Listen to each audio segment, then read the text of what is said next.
তোমার টাকা দাও তো, এসে নিয়ে আসবো। দাও, এটিএম থেকে টাকা তুলতে হবে। এইগুলোই তো খারাপ লাগে। আমি টাকা এসেই দিয়ে দেবো আমি। সাবধানে যেও, আর ভালো ভালো দেখে জিনিস নিয়ে এসো, কিন্তু সব ঠাকুরের জন্য আনবে আর গোপুর জন্য কিন্তু মনে করে আনবে।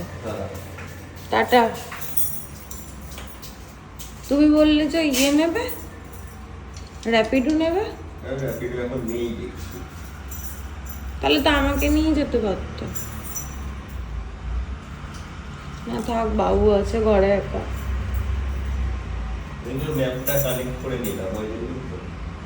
ও বলছি কতক্ষণ লাগবে তোমার? আচ্ছা, সাবধানে যেও। হ্যাঁ আচ্ছা, ভালো দেখে দেখে নিয়ে এসো। আমি দিয়ে দিলাম।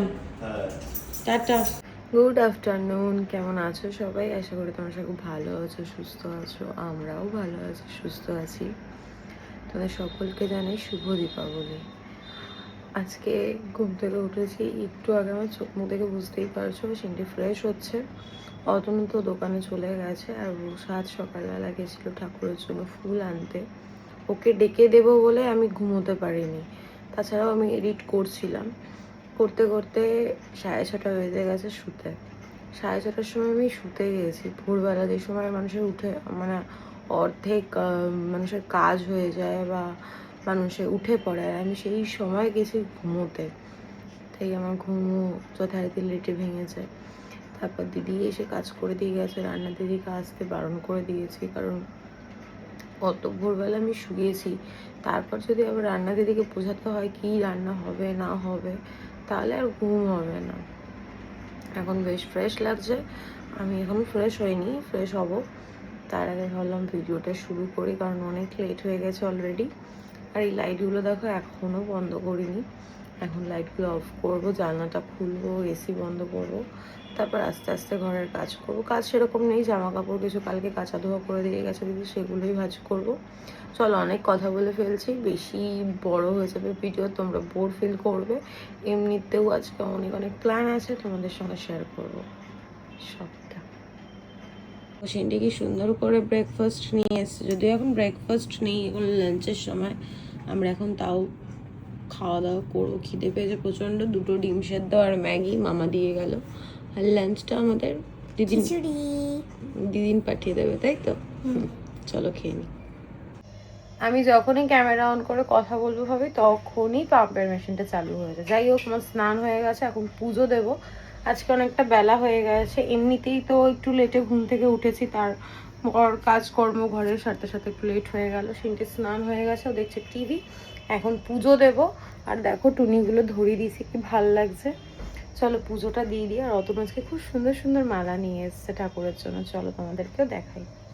মধ্যে রয়েছে সব মালা, দেখতেই পাচ্ছ 108টা। এখানে 108টা আছে তো, 108টা বেলপাতার মালা, অর্কিডের মালা, গোলাপের মালা, সব মালা রয়েছে। আর জবা ফুলের মালা, যেটা ছাড়া মায়ের পুজো হবে না, তো সেটাও নিয়ে এসছে। এখন পুজোটা দিয়ে নিই, ঠাকুরকে সব মালা পরিয়ে তারপর তোমাদেরকে দেখাচ্ছি কেমন লাগছে আমার আজকে ঠাকুরের সিংহাসনটা। চলো চট জলদি পুজোটা দিয়ে নিই। দেখো আমার গপুকে কেমন লাগছে, কতটা মিষ্টি লাগছে আমার গপুকে। ভালো লাগছে না? হ্যাঁ, দুজনের হয়ে যাবে, বড় আছে।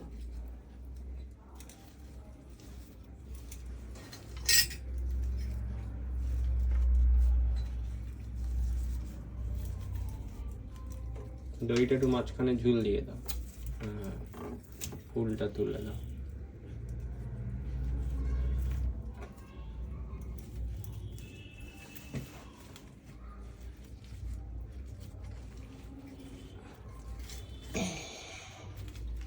দেখো তো। হ্যাঁ ঠিক আছে। লক্ষ্মী গণেশকে মালা পরিয়ে দিলাম, ভালো লাগছে? হ্যাঁ সুন্দর হয়েছে। এখানে আরো মালা আছে, দেখো। এটা নিয়ে আসা হয়েছে বড় মার জন্য। আগে বেলপাতার মালাটা দিয়ে দাও। আর এটাও বড় মার জন্য আনা হয়েছে। বড় মার জন্য মেনলি জবা ফুলের মালাটা আনা হয়েছে, অর্কিডের মালাটাও মায়ের জন্যই আনা হয়েছে।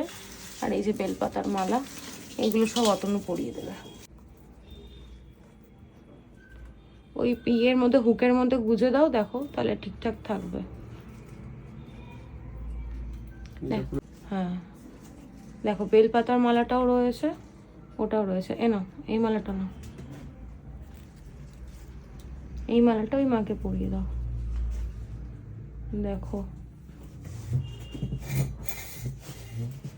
বড় মাকে কি ভালো লাগছে দেখো।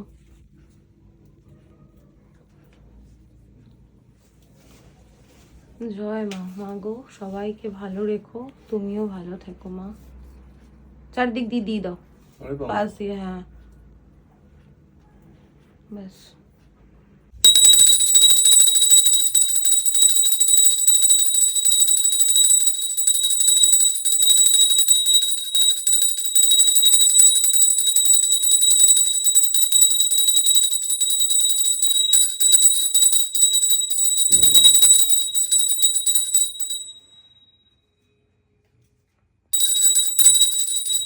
ঘরে দেখিয়ে দিই বলো, এমনি নিয়ে যাই।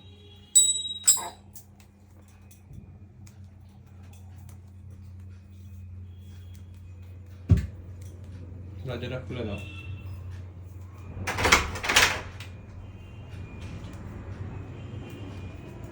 হাওয়াটা কি দমকা দিল গো।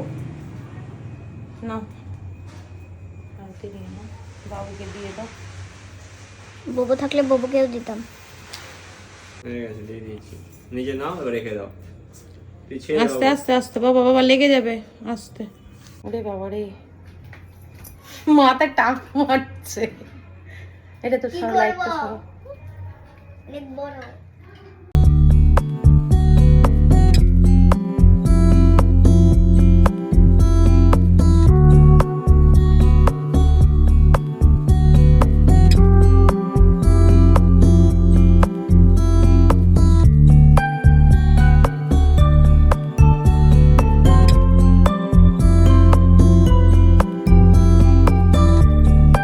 আজকে আমাদের মেনুতে আছে 5 মিশালি তরকারি, খিচুড়ি আর পাঁপড় ভাজা। আর এদিকে আরেকজন কাজ করেই যাচ্ছে।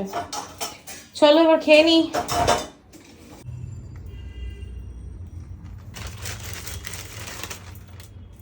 আর তো নেই রে পাপড়ি, ও যা হয়েছে হয়েছে।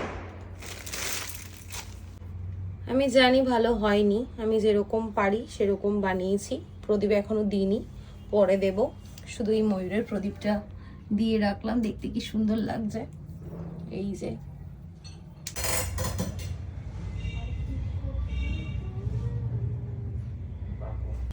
প্রদীপ দেওয়ার পর আরো ভালো লাগে বলো। গুড ইভিনিং, এখন 7টা বাজতে যায়। আমি সমস্ত প্রদীপগুলো রেডি করছি। কালকের প্রদীপগুলোই আজকে দেব। শুধু প্রদীপের পোলতেগুলো একটু ঠিক করে দিচ্ছি, তেল দিয়ে দিচ্ছি।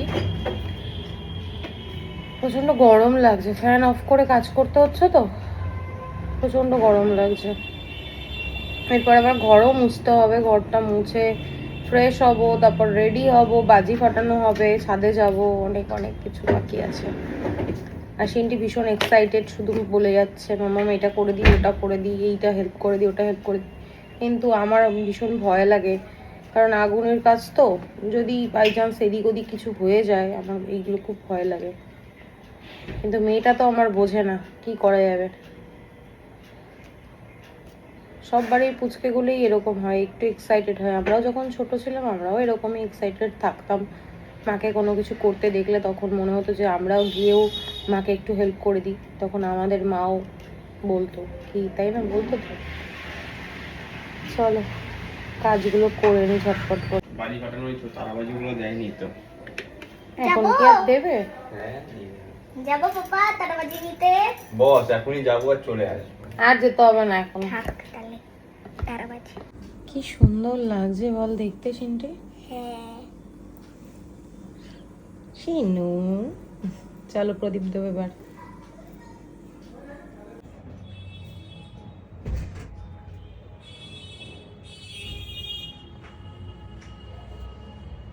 ঘর পরিষ্কার করে নিজে ফ্রেশ হলাম, আর বড় মার জন্য একটা ছোট্ট জিনিস নিয়ে এসেছি। এই ছোট্ট ব্যাগে কি থাকতে পারে আশা করি তোমরা গেস করতে পারছো। যাই হোক, বড় মাকে রেডি হয়ে নিই, তারপর অতনুই পরিয়ে দেবে। এখন আমরা রেডি হবো এক এক করে। আর ভাল লাগছে না, ফ্যানটাও চালাতে পারছি না যেহেতু প্রদীপগুলো দিয়ে দিয়েছি। চলো রেডি হয়ে নি, তারপর দেখা হচ্ছে।